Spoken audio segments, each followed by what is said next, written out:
Alright, so let's take a look at this asset here, this FBX Instance importer, and we have our object here. Now this object also can be provided in the asset itself so that you can use it to test and experiment with. So you can take any FBX file, right click, and go to Model Import, and then create Instance Prefabs. What that'll do is first of all, it'll output some information which you can turn off from the settings, but it will create a new folder here called instancing, well, the name of your FBX file, and then followed by the word instances. Now this file is called instancing examples, so the folder is reflective of that.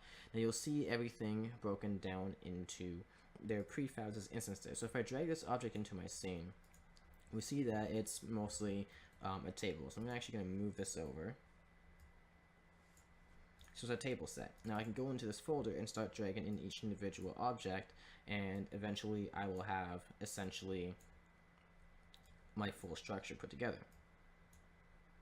You can already see how it works. Now everything is instance, and I can create, and these are all prefabs of everything of the exact same original table. The reason why I moved it over because the position stays as well.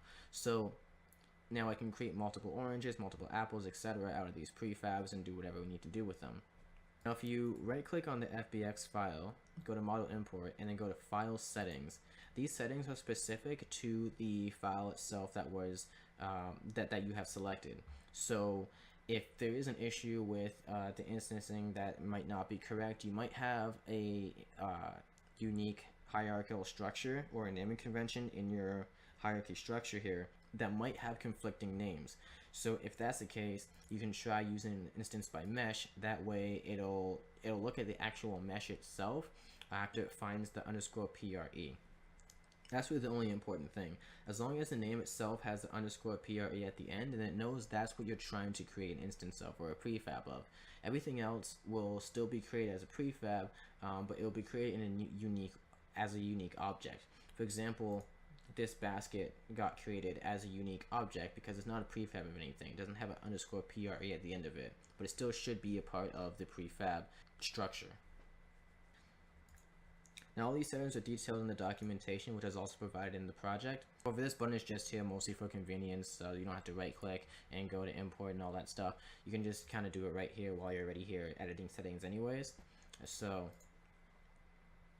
and all the completion result will do is just determine what gets displayed. If you click on them, it will actually select the location of those as well as the path and tell you the time that it took to calculate all that. Now during this process, you might feel that Unity is hanging a little bit. It's not frozen. It will do the process.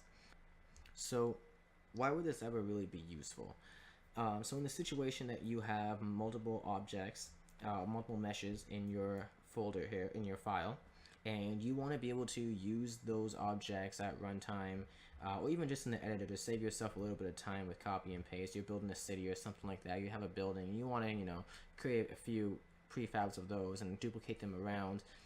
You might have a setup where you have, multiple objects like this. You have chairs and fruits and objects of and furniture and other things as well, and you don't want all of those to be in every single house. You maybe only want this specific table to be in a specific house.